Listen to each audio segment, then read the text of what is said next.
सामवेदीय तलवकार शाखा की केनोपनिषद के चतुर्थ खंड का विचार प्रारंभ हुआ था। इस खंड के 3 कंडिकाओं का विचार हम लोग कर चुके हैं। तृतीय खंड से एक आख्यायिका बताई गई थी। उस आख्यायिका के अनुसार अग्नि और वायु देवता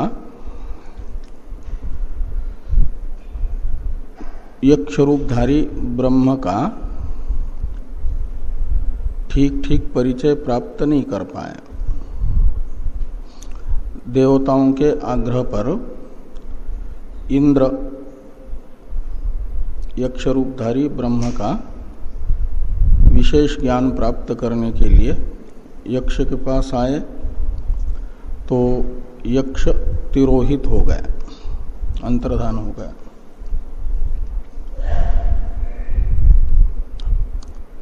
अग्नि और वायु में ब्रह्म जिज्ञासा इंद्र की ब्रह्म जिज्ञासा के तरह नहीं थी।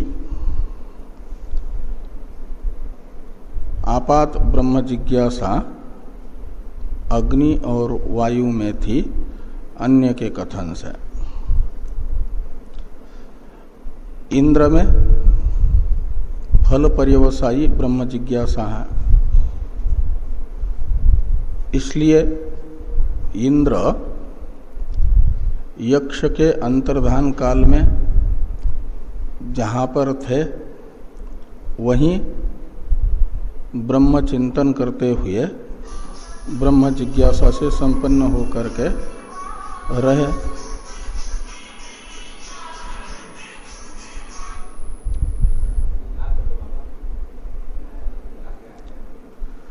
तो ब्रह्म जिज्ञासा इंद्र की देख करके वहीं पर स्वयं ब्रह्म विद्या ही स्त्री का रूप धारण करके आई, या स्वयं उमा ब्रह्म विद्या का यानी इंद्र का गुरु बन करके इंद्र के पास समीप में प्रकट हुई। तो इंद्र तद विज्ञानार्थम स गुरुमेवाभिगच्छेत समित पानी श्रोत्रियम ब्रह्मनिष्ठम के अनुसार गए उमा के पास, और जिस विषय की जिज्ञासा है तद विषय की प्रश्न किया कि यह यक्ष कौन था। ऐसा चतुर्थ खंड के तृतीय खंड के अंत में एक प्रकार से चतुर्थ खंड में उमा ने कहा कि वो ब्रह्म इतिह वाचः सा ब्रह्मेतिह वाचः। अपने पास आए हुए ब्रह्म जिज्ञासु इंद्र को उमा ने ब्रह्मोपदेश किया। सा ब्रह्मेतिह वाचः से कहा गया। आचार्य रूपा उमा के ब्रह्मोपदेश से ब्रह्म जिज्ञासु इंद्र को ब्रह्म ज्ञान हुआ, और अग्नि तथा वायु के पास जाकर के बताया कि वह यक्ष हमारे मिथ्या अभिमान का निवर्तन करने के लिए स्वयं यक्ष का रूप धारण करके आया हुआ ब्रह्म ही था। इंद्र के उपदेश से अग्नि और वायु को ज्ञान हुआ।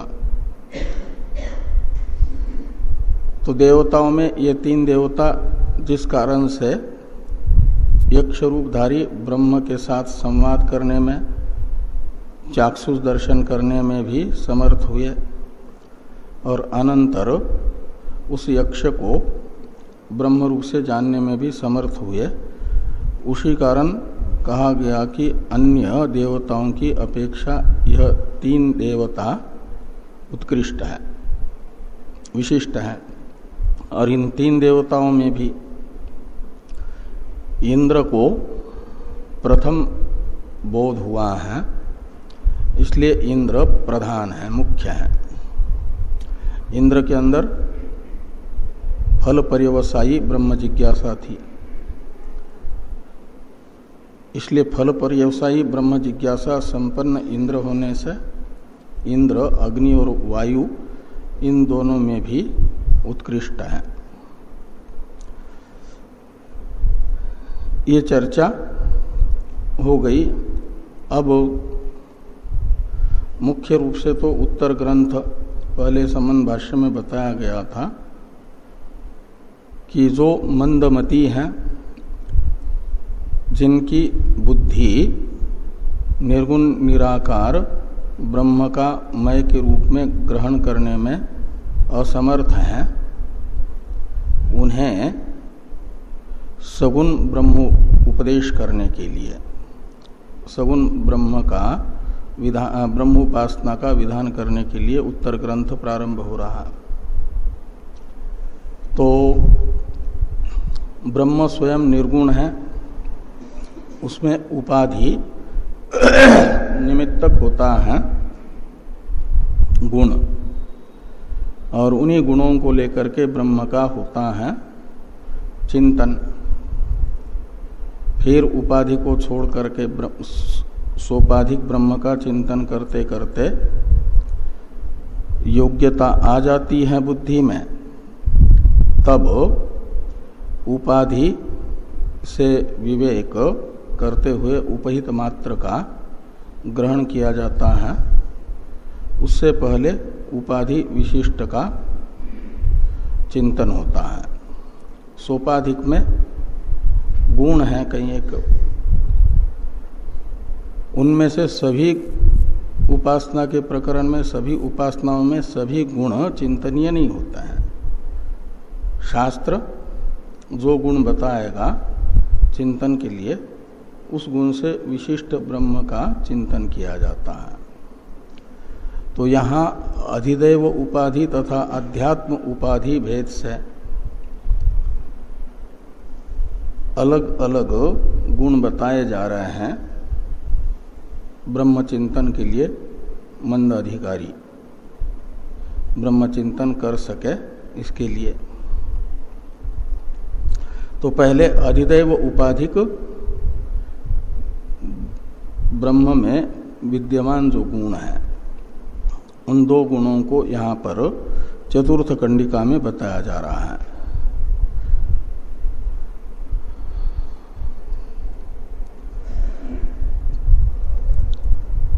तो चतुर्थ कंडिका का उच्चारण कर लें।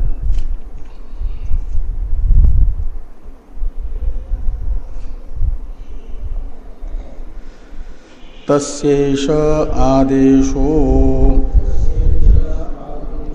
यद एतद विद्युतो व्यद्युतत आ इति न्यमिषद आ इत्यादिदैवतम। तो तस्य एष आदेश, इसमें तस्य और एषः ये दोनों सर्वनाम हैं। उसमें से तस्य ये सर्वनाम परामर्शक है प्रकृत ब्रह्म का। उमा वाक्य से इंद्र को ज्ञात हुआ जो ब्रह्म, उस ब्रह्म का परामर्शक है तस्य शब्द। और पूर्व में शिष्य का केनेशितम, इस वाक्य से हुआ प्रश्न और उसके उत्तर रूप श्रोत्र से श्रोत्रम इत्यादि के आचार्य के वाक्य। तो शिष्य आचार्य के संवाद से जो प्रतिपादित ब्रह्म, उसका परामर्शक है तस्य शब्द। वह स्वरूपतः निर्गुण है। इसलिए निरूपम है, यानी किसी के भी समान नहीं है, उसमें असमानता है, समानता नहीं है किसी की भी। आदेश शब्द का अर्थ होता है उपमोपदेश, उपमान बता करके प्रतिपादन। तो जिसकी कोई उपमा नहीं है, निरूपम है, उसका उपमा द्वारा निर्देश किया जा रहा है, वो है आदेश शब्द का अर्थ। तो स्वतः निर्गुण होता हुआ भी उपाधि विशिष्ट करके उसमें कल्पना से किया जा रहा है, एक सादृश्य बता करके गुण का निर्देश, प्रतिपादन। इसलिए कहा जा रहा है कि तस्य येषः यानी वक्ष्यमाणः, आदेश का विशेषण है ये येषः, आदेशः प्रथमांत है ना, इसलिए येषः भी प्रथमांत है। तो येषः शब्द का अर्थ है वक्ष्यमाणः, वक्ष्यमाण यानी आगे जो कहा जाएगा। तो प्रकृत ब्रह्म का आगे कहा जाने वाला उपमान उपदेश यह है। कौन सा है वो उपमान उपदेश? तो ये दो वाक्य हैं उपमान उपदेश को बताने वाले। एक तो यद एतद विद्युतो व्यद्युतत आ इति, और दूसरा नियमिमिषद आ। ये दो वाक्य हैं। इन दो वाक्यों के द्वारा बताया जा रहा है जो ब्रह्म का सादृश्य उपदेश, वो है एक प्रकार से उपमा उपदेश, आदेश।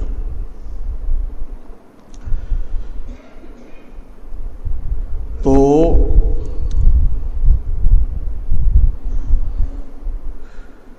यद एतद विद्युतो व्यद्युतत आ, ये 3 का जो अंक है वो प्लुत उच्चारण करने के लिए है। आ इसका प्लुत उच्चारण होगा, 3 मात्रा में उच्चारण होगा, ये दिखाने के लिए। रस्व जो होता है स्वर वर्ण, उसका 1 मात्रा में उच्चारण होता है। द्विमात्रिक स्वर वर्ण का दीर्घ ये नाम होता है। 3 मात्रा में जिसका उच्चारण होता है उसे प्लुत कहते हैं। तो व्यद्युतत में द में जो आ है, दा है ना, उसका प्लुत उच्चारण होगा। ऐसे प्लुत यानी 3 मात्रा में, दीर्घ तो 2 मात्रा में होता। तो नियमिमिषद आ, यहाँ पर भी आ का 3 मात्रा में उच्चारण होगा। और ये आ है निपात। तो व्याकरण शास्त्र में कहा गया कि निपाता नाम अनेकार्थत्वात्, निपातों के अनेक अर्थ होते हैं। यहाँ पर दोनों वाक्य में आ ये निपात उपमा अर्थ में है, ईव अर्थ में है, सादृश्य अर्थ में है। इसलिए आ का अर्थ करना ईव, व्यद्युतत आ यानी व्यद्युतत ईव, और नियमिमिषद आ यानी नियमिमिषद ईव। ये उपमा अर्थ में आ होने से ईव अर्थ निकलेगा। व्यद्युतत ये क्रियापद है। क्रियापद का प्रयोग होता है 3 वाच्य में, कर्तृवाच्य, कर्मवाच्य, भाववाच्य। कर्मवाच्य में सब धातुओं से और भाववाच्य में आत्मनेपद होता है। यहाँ परस्मय पद है, इसलिए मानना पड़ेगा कर्तृवाच्य है। और इसका कर्ता कौन होगा? तो विद्युतः, ये तो या तो पंचम्यंत मानना होगा या तो षष्ट्यंत मानना होगा, या तो प्रथमा का बहुवचन मानना होगा या तो द्वितीय का बहुवचन। विद्युत ये तकारांत शब्द है, उसका 4 वचनों में एक जैसा रूप बनता है। प्रथमा का बहुवचन, द्वितीय का बहुवचन और पंचमी तथा इसका षष्ठी का एक वचन। तो यहाँ षष्ठी पंचमी या षष्ठी मानते हैं तो वो नहीं चलता। इसलिए विद्युत तेजः ऐसा अध्यार करना, या तो वेद्युत की व्याख्या 2 प्रकार से करेंगे भाष्यकार भगवान। यदि कर्तृवाच्य विवक्षित मानना है, जो लंग प्रत्यय हुआ है वह उसका अर्थ विवक्षित मानना है, तो विद्युतः के पास में तेजः पद का अध्यार करना और विद्युतः को षष्ठी का एक वचन मानना। तो वेद्युत का कर्ता हो जाएगा। ये कर्तृवाच्य में कर्ता के वाचक पद में प्रथमा विभक्ति होती है, रामः गच्छति इत्यादि में जैसे है। तो विद्युतो यहाँ पर तेज पद जोड़ेंगे तो विद्युतः तेजः, ऐसा तेज यहाँ है नहीं इस वाक्य में, उसका अध्यार करना। हाँ, विद्युत संबंधी तेज, बिजली का तेज, तेज यानी प्रकाश। प्रकाश कहीं होता है, सूर्य प्रकाश है तो चंद्रमा का प्रकाश है तो दीप का प्रकाश है, तारों का प्रकाश है, ऐसा विद्युत का यानी बिजली का प्रकाश। विद्युत है बिजली, आकाशीय बिजली जो चमकती है उसका प्रकाश तेज। हाँ, तो विद्युतः तेजः यानी विद्युत रूप जो तेज है, और उसको बनाना कर्ता विद्युत का। तो विद्युत का प्रकाश, जैसे सूर्योदय होता है तो सूर्यास्त तक बादल आदि न हो तो प्रकाश पूरा रहता है ना, अखंड रहता है। लेकिन बिजली का प्रकाश तो एक क्षण के लिए एक बार चमकी और जहां चमकी वहां पर उतने स्थान पर खूब सर्वत्र फैल जाती है, व्यापक हो जाता है वो प्रकाश, और फिर शांत हो जाता है। तो एक बार प्रकाशित होता है विद्युत का प्रकाश और सर्वत्र व्याप्त होता है। इस अर्थ में इस वाक्य को लगाना कि विद्युतः तेजः व्यद्युतत इव, तो इव का अर्थ यथा निकलेगा। तो जैसे बिजली का प्रकाश एक बार अभिव्यक्त होकर के सर्वत्र फैल जाता है, व्यापक हो जाता है, बहुत जल्दी अभिव्यक्त होता है, फैल जाता है। तो ईव शब्द बता रहा है जैसे ये है, ये उपमा है। बिजली के प्रकाश का एक बार प्रकट होकर के तुरंत फैल जाना, सर्वत्र व्यापक हो जाना, एक बार अभिव्यक्ति, इसमें ये उदाहरण है। ऐसे ही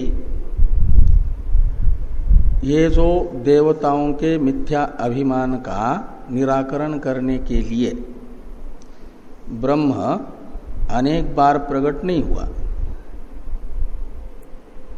देवताओं के सामने एक बार प्रकट हुआ। जैसे विद्युत का प्रकाश एक बार प्रकट होता है और शांत हो जाता है। ऐसे ही देवताओं के मिथ्या अभिमान को दूर करने के लिए एतत् यानी प्रकृतम ब्रह्म, वेद्युतत् ऊपर से जोड़ देना साथ में, ये इसको वेद्युतत् को 2 बार लगाना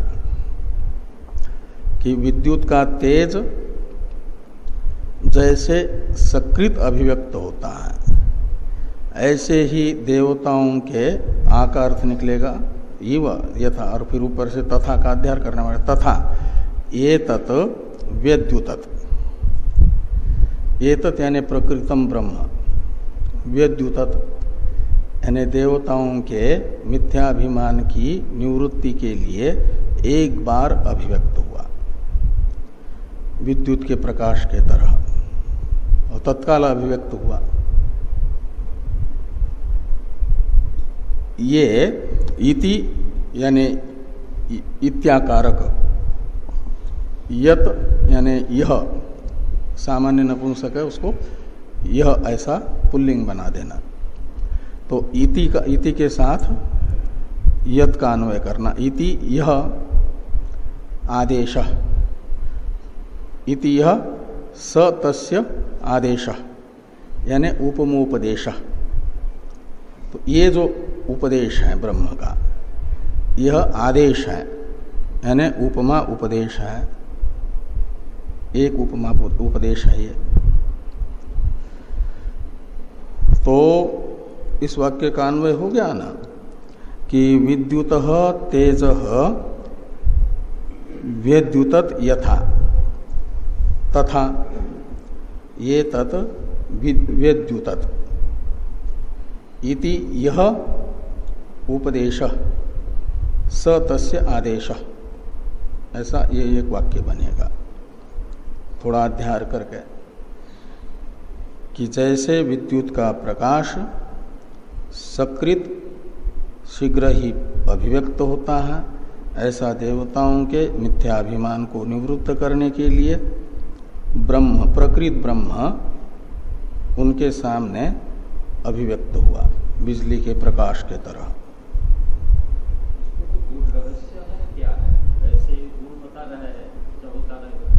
हाँ,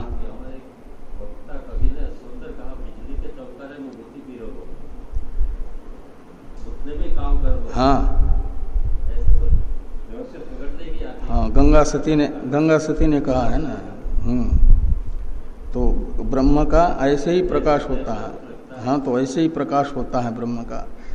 तो साधक को उतने में ही, जैसे बिजली के वो गंगा सती कह रही है, इसी श्रुति मूलक कह रही है कि इतना सावधान रहना होता है कि जैसे अंधेरे में सुई के छेद में धागा नहीं वो डाला जा सकता, लेकिन कहीं बिजली चमक रही है, उतने में प्रकाश है, उतने में वो डालना है। ऐसे ब्रह्म का इतना सावधान रह करके 2 वृत्ति के बीच में एक वृत्ति उदित होकर के समाप्त हुई, दूसरी वृत्ति का अभी उदय नहीं हुआ, उसके बीच में जो प्रकाश है वृत्तिद्वय के अभाव में उसका मय के रूप में ग्रहण करना, वो अहम वृत्ति में ब्रह्म को ग्रहण करना जैसा, वो सुई के छेद में धागा डालना जैसा, ऐसा ही पकड़ में आता है, नहीं तो नहीं आता। ये रहस्य है।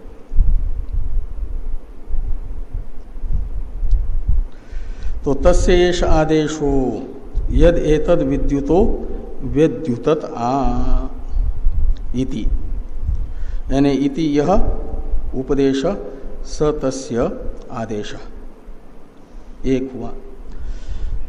इति के बाद इति में ती में इकार दीर्घ है ना, और नियमिसत में 2 नकार दिख रहे हैं, तो एक ऐसा इत निकालना, इत, हाँ, इत को निकालना, इकार और आधा तकार, इत। व्याकरण शास्त्र में एक इत संज्ञा होती है,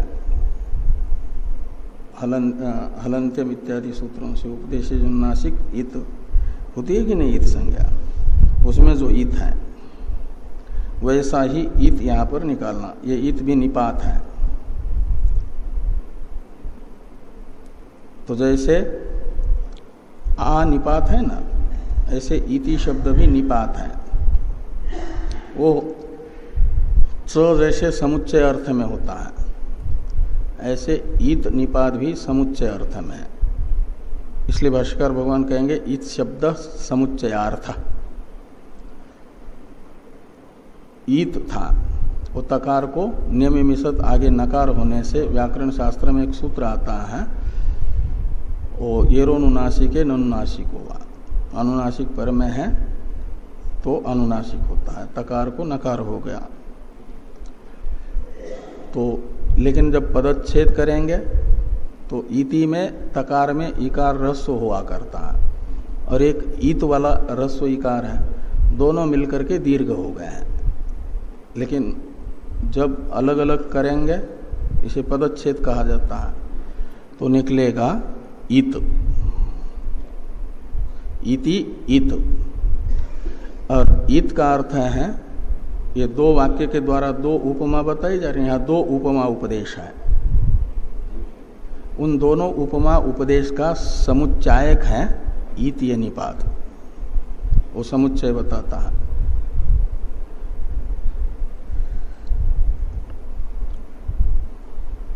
और नियमिसत आ, नियमिसत आ निमेष होता है चक्षु का, पल के गिरती है ना तो निमेष हुआ कहा जाता है। फिर खुलती है तो उन्मेष कहा जाता है, निमेष उन्मेष। तो ये जो निमेष है वो निमेष किसी वस्तु के तरह आप देख रहे हैं, तो इसके बीच में लंबे समय तक किसी मूर्ति आदि का दर्शन कर रहे हैं, तो अपने स्वाभाविक निश्चित समय में निमेष जो होना होता है वो होता ही है, लेकिन बहुत अल्प होता है। वो हुआ और तुरंत वो पल के खुल जाती है। तो किसी मूर्ति आदि का ध्यान कर रहे हैं, देख रहे हैं प्रत्यक्ष में, तो लगता भी नहीं है, देखने वाले को भी पता नहीं लगता कि इतने अल्प समय में होता है, कि बीच में कहीं व्यवधान भी हुआ करके, निमेष हुआ भी करके। तो चक्षु का निमेष जैसा होता है, नियमिसत के कर्ता के रूप में अध्यार करना चक्षु का। और आ यहाँ पर भी उपमा अर्थ में है, यथार्थ में। तो यथा चक्षु नियमिसत, यानी चक्षु का निमेष जैसे होता है। वो कैसे होता है? तो जिसके चक्षु का निमेष होता है उसको भी पता नहीं चलता, इतनी जल्दी होता है। ऐसे ही ये जो प्रकृत ब्रह्म है, यह जगत को बनाता है, जगत की स्थिति करता है, जगत का लय करता है। तो जीवों को एक आध कमरा भी बनाना होगा तो कुछ महीने तो लग ही जाते हैं, लेकिन जगत को बनाने में ब्रह्म को कितना समय लगा? एक संकल्प हुआ, जगत प्रकट हो गया। और स्थिति करने के लिए भी कोई बहुत प्रयास नहीं करना पड़ता। सत्य संकल्प होने के कारण उसे न तो रॉ मटेरियल की जरूरत है और न तो अलग से कोई प्रयास करने की जरूरत है। केवल संकल्प मात्र से ही जगत की सृष्टि रूप कार्य ब्रह्म से संपन्न होता है। कैसे? तो जैसे आँख का निमेष होता है, नेत्र का निमेष जितने अल्प समय में होता है, जितना अविलंब से होता है उतने ही अविलंब से ब्रह्म अपने कार्य को संपन्न करता है। शीघ्रकारित्व एक गुण इस उपमा वाक्य के द्वारा बताया जा रहा है, उपमा उपदेश से। और पहले से बताया गया विद्युत के प्रकाश के तरह एक बार अभिव्यक्त होकर के सब में व्यापक हो जाता है, व्याप्त हो जाता है, ये एक गुण। ऐसे ये दो गुण यहाँ पर दो उपमा वाक्य के द्वारा बताए गए हैं। और इन दोनों उपमा वाक्य के द्वारा बताए गए दोनों गुणों का समुच्चायक है इति निपात। ब्रह्म में ये दो गुण हैं ऐसा बताता है इत शब्द, समुच्चय है। इन दो में से एक नहीं, दोनों भी हैं, ये बता रहा है।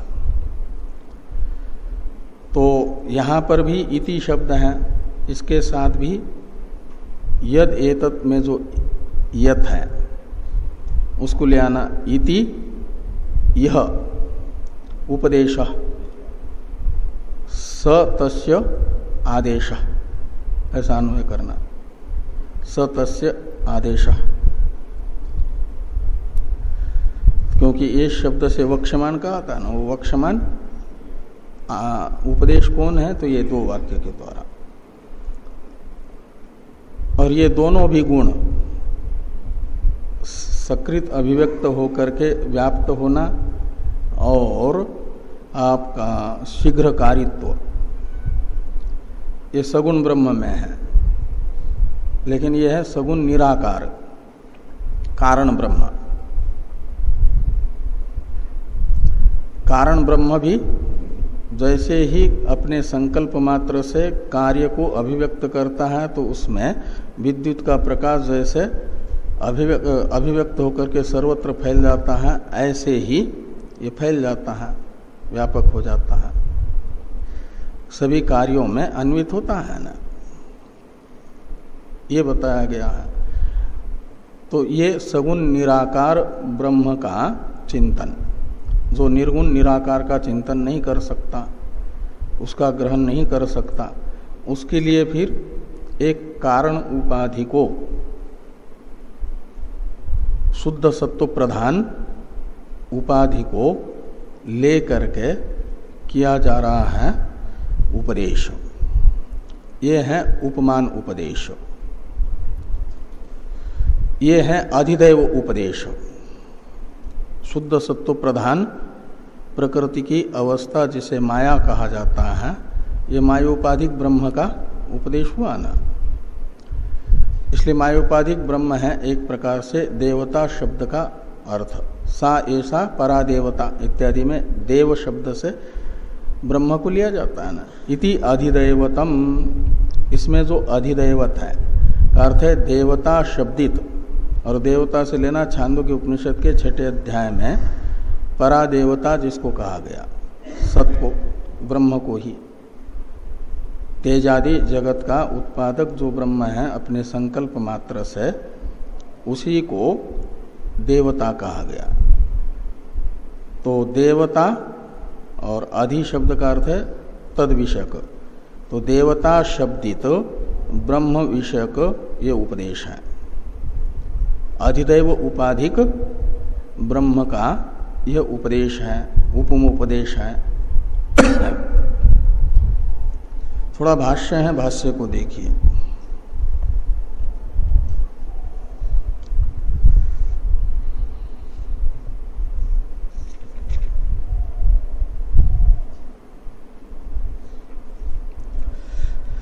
तस्य यानी प्रकृतस्य ब्रह्मण, तस्य सर्वनाम है प्रकृत ब्रह्म का परामर्शक। येष आदेश यानी उपमोपदेश, तो ब्रह्म स्वतः तो उपमा रहित है, इसलिए आगे कहते हैं कि निरूपमस्य ब्रह्मणो येन उपमानेन उपदेशः सो अयम आदेश इति उच्यते। तो स्वतः निरूपाधिक ब्रह्म है यानी सादृश्यादि से रहित हैं, किसी के भी सदृश नहीं है। ऐसी कोई अनात्म वस्तु है नहीं जिसका सादृश्य ब्रह्म में हो, इसलिए उसे कहा जाता है निरूपम, उपमा रहित। तो निरूपमस्य ब्रह्मणो येन उपमानेन उपदेशः, जिस उपमान को लेकर के उपदेश होता है। कल और यहाँ येन के पास में टिप्पणीकार कहते हैं जब वो निरूपम ही है तो उपमान उसका कहाँ से आएगा, तो कहते हैं येन के पास में कल्पनया इस पद का अध्यार करिए ब्रह्मण और येन के बीच में। तो निरूपमस्य ब्रह्मण कल्पनया, तो उसके उपाधि की कल्पना करके फिर उस सोपाधिक हो गया, तो जो उपाधि अंश को लेकर के दूसरा कोई न कोई दूसरा उसके सदृश हो सकता है और उसका सादृश्य सोपाधिक ब्रह्म में आ सकता है।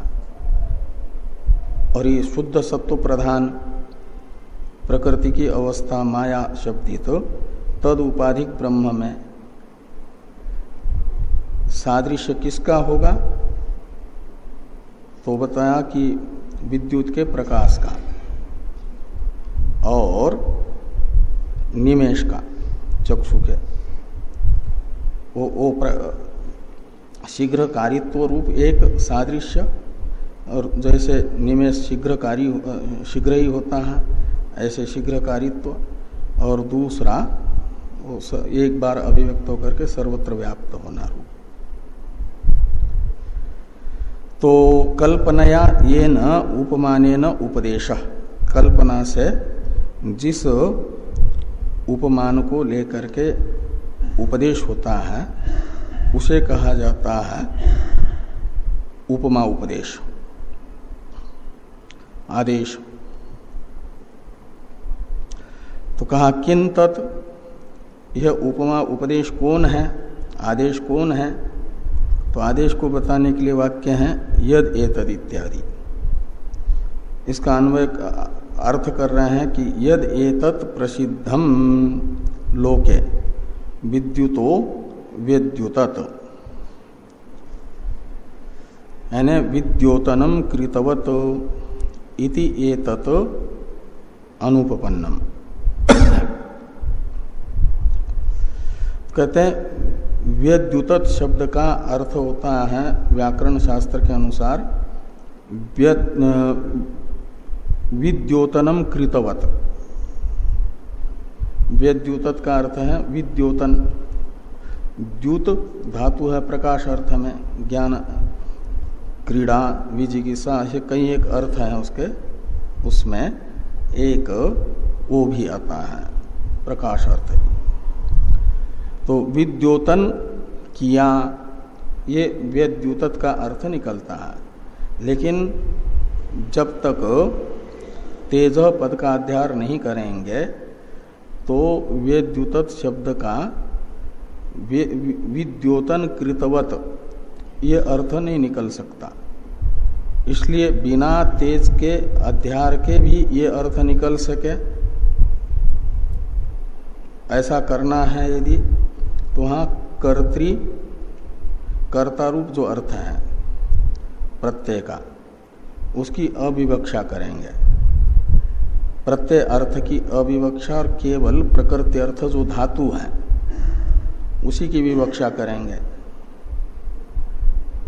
तो वेद्युतत् का अर्थ निकलेगा केवल विद्योतनम, इतना मात्र। विद्युत का विद्योतन यानी प्रकाश, अभिव्यक्ति, चमक, इतना मात्र अर्थ निकलेगा। विद्युत की चमक। जब प्रत्यय अर्थ को अविवक्षित करेंगे, प्रत्यय अर्थ है यहाँ पर कर्ता, धातु अर्थ है विद्योतन, तो कृतवत ये प्रत्यय अर्थ है उसको तो अविवक्षित करेंगे और विद्योतन मात्र को विवक्षित करेंगे तो तेज पद का अध्यार किए बिना भी ये अर्थ निकल सकता है कि जैसे विद्युत की चमक है ऐसा यह प्रकृत ब्रह्म है। एक ये अर्थ निकलता है। पहले ये अर्थ कर रहे भाष्कर भगवान कि वेद्युतत विद्योतनम कृतवत इति एतत् अनुपपन्नम। वेद्युतत का विद्योतनम कृतवत ये अर्थ अनुचित है, क्योंकि वहाँ विद्युतः षष्ठ्यंत या पंचम्यंत है, वो प्रथमांत नहीं है, कर्ता नहीं है। और विद्युतो विद्योतनम इति कल्प्यते, इसलिए वहाँ प्रत्ययार्थ को अविवक्षित करके प्रकृति अर्थ को मात्र विवक्षित करेंगे। तो ये अर्थ निकलेगा कि बिजली की चमक, विद्युतो विद्योतनम का। और आ का अर्थ निकलेगा उपमा, तो आ इति उपमा अर्थ है। तो विद्युतो विद्योतनम इव, यानी बिजली की चमक के तरह। गंगा सती कहाँ सामवेद पड़ी थी? ये सामवेद कहाँ है? हाँ, जब एक बार ज्ञान होता है तो उनके चित्त में वेद के बाहर का कोई अर्थ अभिव्यक्त होता ही नहीं है। इसलिए ज्ञानेश्वर महाराज कहते हैं तयाचे विसाठ शब्द सुखे मनु इति वेद सदेह सच्चिदानंद कान भावे थे। एक गीता के उनकी व्याख्या है ना, उसमें वो लिखता है, मतलब जो ब्रह्मज्ञानी होते हैं वो सहज ऐसे भी बोल लें तो उनका शब्द वेद के बाहर का होता ही नहीं है। हाँ हाँ, तो वेदार्थ को ही अभिव्यक्त करने वाला सहज उनका शब्द होता है। वैसे ही वो गंगा सती का है। इसलिए वो तो एक प्रकार से जैसे वेद शास्त्र योनित्वात अधिकरण के अनुसार ब्रह्म की कृति है, ब्रह्म के का कार्य है ना, ऐसे जिनका सामान्य रूप से बोला गया शब्द भी वेद रूप ही है, तो वे भी शरीर में रहते हुए भी सच्चिदानंद स्वरूप ही क्यों नहीं होंगे, ब्रह्म ही क्यों नहीं होंगे, जरूर ब्रह्म ही है। तो ऐसे वो जो भजन है गुजराती में, बिजली की चमक में वो पिरोना है धागा सुई के छेद में, वो इसी को लेकर के जैसा है।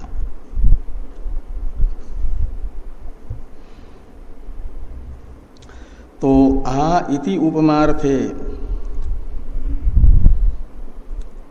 ऐसे अंतर्मुख साधक को ब्रह्म का बोध तो होता ही है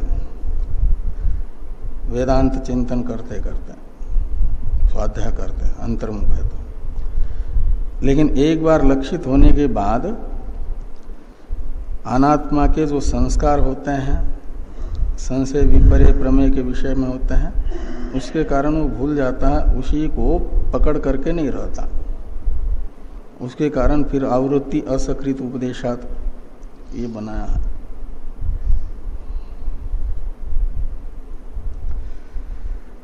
तो विद्युतो विद्योतनम इव, ये तद विद्युतो वेद्युतत आ, इस वाक्य का अर्थ निकलेगा। और इस वाक्य का यही अर्थ निकलेगा, इसके लिए दूसरी एक श्रुति संवादक के रूप में बताई जा रही है कि यथा सकृत विद्युतम इति श्रुत्यंतर है। तो कहते हैं अन्य श्रुति बताती है ब्रह्म को कि वह एक बार प्रकाशित होता है। उत्तम कोटि का साधक उसे पकड़ करके रखता है, अपनी बुद्धि को वहीं समाहित रखता है। और जो मंदमती है वह उसे विस्मृत कर देता है, भूल जाता है। इति श्रुत्यंतरे च दर्शनात् विद्युत इव ही सकृत आत्मानं दर्शयित्वा तिरोभूतम ब्रह्म देवेभ्य। तो जैसे विद्युत आकाश में एक बार चमकती हैं, सर्वत्र फैल जाती हैं, ऐसे ही ब्रह्म ने देवताओं के मिथ्याभिमान को दूर करने के लिए देवताओं को अपना एक बार यक्षात्मक स्वरूप अभिव्यक्त करके बताया और फिर तिरोभूत हुआ। तिरोभूतम ब्रह्म देवेभ्य। तो ये विद्युतत इस पद की एक प्रकार से व्याख्या हुई। विद्योतन इतना ही अर्थ हुआ उसका, धात्वर्थ मात्र विवक्षित माना और प्रत्यार्थ अविवक्षित माना तब। अब प्रत्यार्थ को प्रधान मानते हैं वैयाकरण, और उस प्रधान की ही अविवक्षा मानना गलत है। इसलिए भाष्यकार भगवान कहते हैं कि यदि प्रत्यार्थ को रखना है तब तो विद्युतत इस क्रियापद का अर्थ करना पड़ेगा विद्योतनम कृतवत। फिर उसका कर्ता वो विद्युत नहीं हो सकती, विद्युत षष्ट्यंत होने से। फिर तेज पद का अध्यार कर लो, ये दूसरा पक्ष बता रहा है कि अथवा विद्युतः तेज इति अध्यार्यम। तो विद्युत के पास में तेज पद का अध्यार कर लो और उस तेज अध्यारित तेज पदार्थ को बना लो विद्युतत का कर्ता। तो फिर प्रत्यार्थ जो कर्ता है वो भी विवक्षित हो जाएगा। विद्युत उसका विद्युतत का कर्ता न होकर के तेज कर्ता हो जाएगा। तो विद्युतत यानी विद्योतितवत, तो अर्थ निकलेगा कि विद्युत का तेज जैसे विद्युतत यानी विद्योतित हुआ।